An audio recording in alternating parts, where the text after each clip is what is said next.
Salamat pong lahat sa inyong mga nakikinig sa araw na ito. Pasensya na po kayo kung naging maramdamin po ang mga huling pahayag ni Jen Sabarjaga. Opo. Pero totoo po lahat na maaari pong ako'y arestuhin sa araw na ito o kung hindi man ngayon sa mga susunod na araw sa kadahilanan po na kailangan po nila na magkaroon po ng katiyakan na yun pong pag-iimbestiga, yung pagsisiyasat doon sa napakalaking nakawan na nangyari sa kasaysayan ng ating bansa ay tuluyan ng malimutan. Ito lamang ang paraan nila para wala na pong magtatangka na masugid na gagawa ng kanyang tungkulin na tukuyin saan man tayo makarating. Tukuyin ang lahat ng mga taong nasa likod ng napakalaking nakawan na ito sapagkat sila po ay nakagawa hindi lamang ng kataksilan sa bansa, kung hindi napakalaking kasalanan po sa inyo. Lahat po ng mga taong binoto ninyo na nasa likod po ng pagnanakaw na ito, sila po'y pinagtiwalaan ninyo. Inakala po ninyo na silang gagawa ng mabuti para sa inyo sapagkat yun naman ang inaasahan ninyo na magiging kapalit ng pagtitiwala sa inyo, sa kanila. Ngunit, sa halip po ng pagtitiwalang yon ay ninakawan po kayo. Harap-harapan po, kagaya ng sinasabi namin. Yan po ang kanilang gustong iwasan ngayon. Yung makilala sila ng lubusan at tuluyan. Kaya lahat po ay gagawin nila. Huwag po kayong mawawala ng loob. Alam ko po na ito'y pansamantala lang. Alam ko pong hindi magpapabaya ang Panginoon Diyos. Siya po ang gagawa ng paraan upang malutas po natin ang problemang inaharap ng ating bansa. Pansamantala, dyan lang po kayo. Tibayan po ninyo ang inyong kalooban. Hindi po tayo matatalo sa ating ginagawang pakikipaglaban. Salamat po sa inyo. Hello, mga kababayan, ka-OFW, kamami, at lahat po ng mga Pilipino around the world. Okay? Naglilinis po ako ng okra. Ito po yung okra dito sa Turkey. Ganito kaliit lang. Hindi po pwede yung malaki kasi hindi sila kumakain ng malalaki na nito. Okay? Pero hindi po ito ang topic natin. Okay?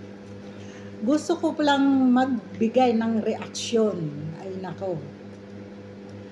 Alam niyo po, sa sinasabi nilang kaso ni Rodante Marcoleta na hindi naman talagang kaso dahil gawa-gawa lang naman. Dahil bakit baga naman magiging isang kaso at magiging plunder ang kanyang kaso na nagbigay lang o tumanggap lang siya ng pera mula sa kanyang kaibigan noong eleksyon o bago mag-eleksyon. Guys, wala naman siyang ninakaw, di ba? Hindi naman yung pera ng gobyerno eh. Pera yon mula sa kanyang kaibigan na itutulong sana sa kanyang eleksyon dahil nga mababa yung kanyang ratings noon, di ba? Pang-ilan lang sila noon. Hindi ko alam kung yung survey company na yun, alam mo na, hindi natin masabi, di ba? Malay mo. Money talks na kasi, alam mo na. Tapos, binigyan nga siya ng kaso, di ba? Kinasuhan siya, plunder pa, at sabi, inisyuhan na daw ng warrant of arrest. Kaya sabi nga ng Senator Dante ay meron na daw yatang warrant of arrest. Guys, maraming nagmamahal kay Rodante Marcoleta. At ang mga kapatiran sa INC hindi siya pababayaan. Kahit na hindi mga INC, maraming nagmamahal kay Senator Marcoleta. Bakit? Kasi si Senator Dante Marcoleta ay matapang, maprinsipyo, at hindi siya korap. Siya lang o isa siya sa talagang gustong maimbestigahan ang korupsyon dyan sa flood control na yan. Bakit kaya? Hinahadlangan ang kanyang pag-iimbestiga. At ngayon nga, dahil sa kanyang pagnanais na lumabas ang katotohanan ng dahil sa korupsyon na yan, kinasuhan siya at aarestuhin pa daw. Alam niyo, matapang ang Kadante, naninindigan, maprinsipyo. Bakit? Kasi alam niya na wala siyang ninakaw, na wala siyang kasalanan. Nakita niyo? Sasama daw siya kung sakaling arestuhin siya dahil nagpapatupad lang ng batas ang sino mang huhuli sa kanya at lalaban na lamang siya ng legal, sa legal na paraan. Anong sabi? Magtatago daw sa sasaliksikin ang kapilya ng iglesia o ang templo. Baka daw nagtatago si Senador Bato de la Rosa. Subukan nyo lang. Marami na ang nagtangka. Marami na ang nagtangka, pero walang nagtagumpay. Bakit? Kasi wala namang ginagawang labag sa batas ang iglesia. So, bakit matatakot? Sinasabi ko sa inyo, maraming magtatanggol na kapatiran sa templo. At kahit kay Senador Dante Marcoleta, kung siya man ay may ginawang kasalanan, asahan nyo, konti lang ang magpoprotekta sa kaniya. Pero, dahil naniniwala ang marami, kahit na ang kapatiran, na wala siyang nilabag, wala siyang ninakaw, handa siyang ipagtanggol. Sinasabi ko sa inyo, noong panahon ng eleksyon, isa ako sa naging lookout. Hindi naman lookout. Kasi member ako dati ng SCAN. Natukahan ako. Nagaganap doon sa tungkulin para mag-ayos sa venue. Hindi na nang pag magkakaroon kasi doon ng anong tawag doon? Magsasalita doon ng Kadante. Merong stage. Doon ako natuka sa harapan ng stage. Tuwang-tuwa ako. Bakit kamo? Sabi ko, chance ko na. Magbibideo ako pagdating ng ni Congressman pa nun siya Congressman Marcoleta. Sabi ko, wow, chance ko. Magbibideo ako para may content ako. Tuwan-tuwa ako. Pero guys, nang dumating na siya, nang umakyat na ng stage, guys, hindi ko na nagawang mag-video. Bakit kamo? Nasa likuran ko, siya nagsasalita dun sa stage. Ako nasa unahan. At sa unahan ko, andun ang audience. Alam nyo na, election, hindi natin alam. Baka mamaya, isa sa mga audience ang gumawa ng hindi maganda sa kanya. Alam nyo yung ginawa ko. May edad na ako. Pero alam nyo, sabi ko, this is it. Ganun pala guys. Nakapag-oras na gusto mong ingatan ang isang kapatid. Sa pagtingin ko sa mga audience, hindi ko nagawang mag-video. Bakit? Sa isang kurap ko lang. Hindi ko alam. Baka mamaya may gumawa ng hindi maganda sa Kadante. Kinalimutan kong pagbibideo. Bakit? Mas inisip ko ang kaligtasan ng ating senador na nangangampanya pa noon. Kasi hindi natin alam kung sino ang may gustong gumawa sa kanya ng hindi maganda. Guys, sabi ko ganito pala. Ang magmahal sa kapatid. Hindi ko alam. Malay nyo, nang panahong yun, may gumawang katarantaduhan o gawang masama. Siyempre, damay din ako. Ako yung nasa unahan.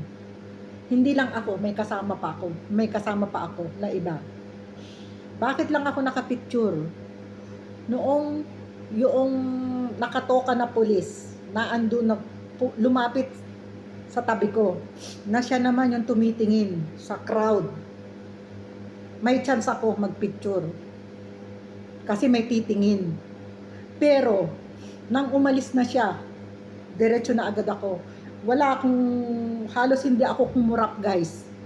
Kasi nga, gusto kong bantayan ang kaligtasan ng Kadante.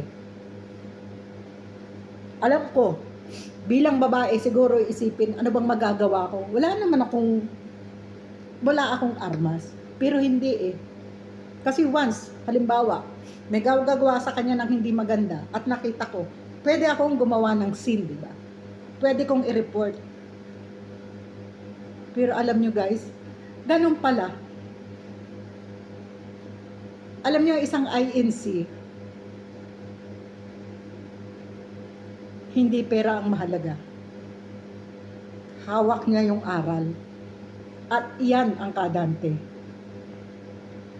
Hawak niya ang katotohanan. Ang aral ng Diyos. Ang aral sa Biblia. At ano ang kanyang pinanghahawakan? Ang batas. Kaya nga hindi siya naliligaw eh.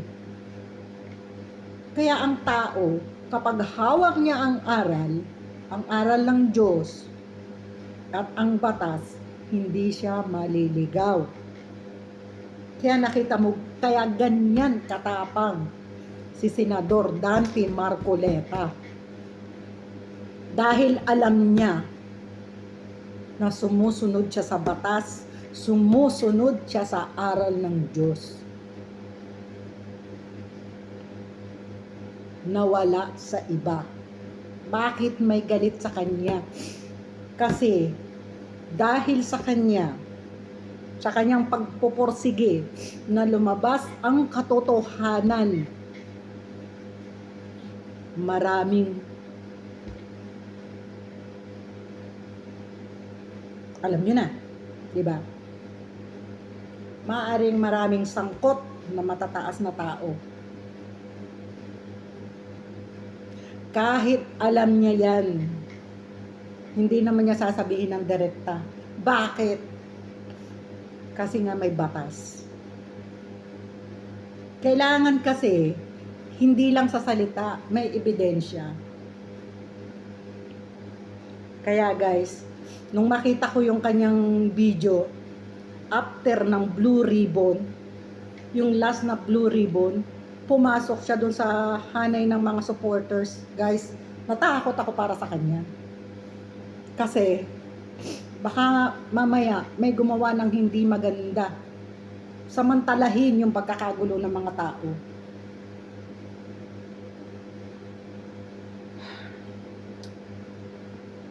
Guys, sana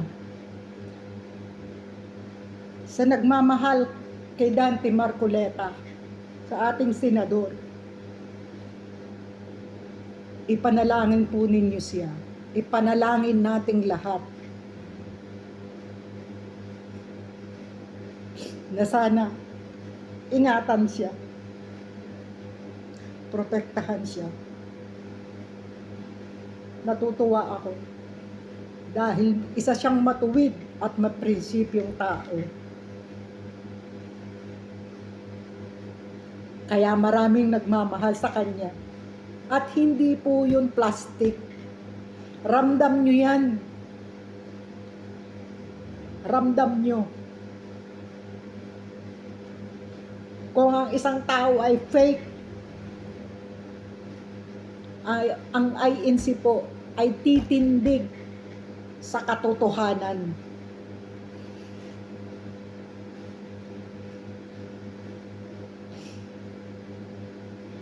Sa katotohanan lang po. Alam ko pong may inuusig ang iglesia.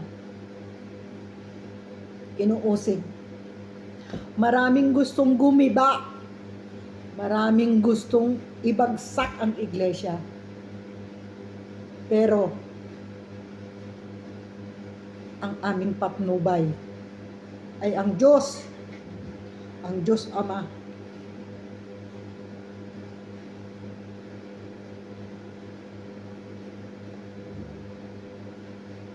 Alam niyo po sa kapatiran, sa pagtupad ng tungkulin, hindi iniisip ang sarili. Kami po ay tumutupad.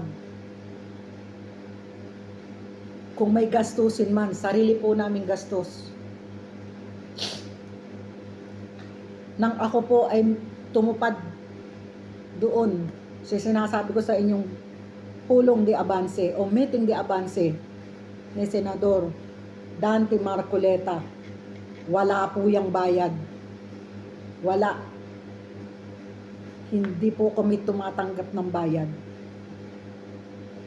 Yan po ay pagmamahal sa tungkulin, sa kapatid, sa kapasanan, at sa iglesia.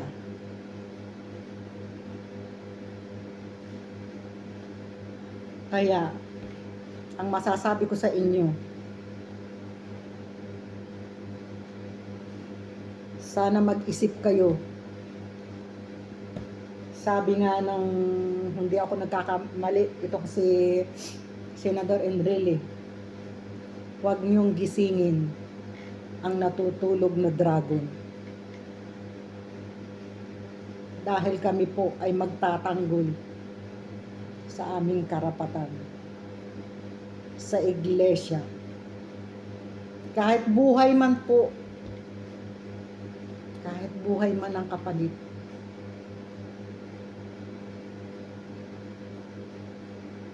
wala pong sahod ang mga may tungkulin.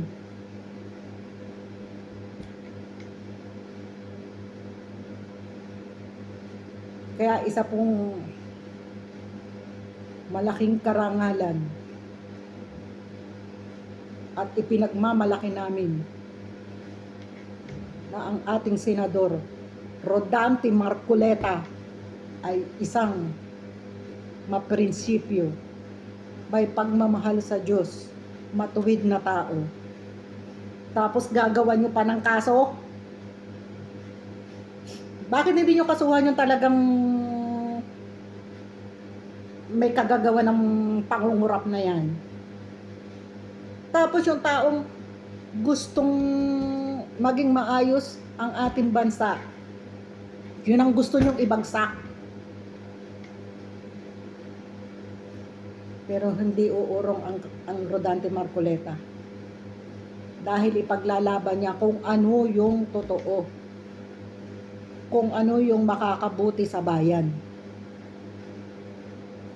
Guys, saan nyo man po makita si Rodante o si Senador Rodante Marcoleta. Guys,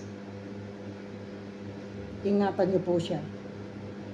Ingatan natin at ipanalangin natin ang kanyang kaligtasan. Sa mga taong gustong siya ay ibagsak o siya ay mapahamak. Yun lang po. Salamat po.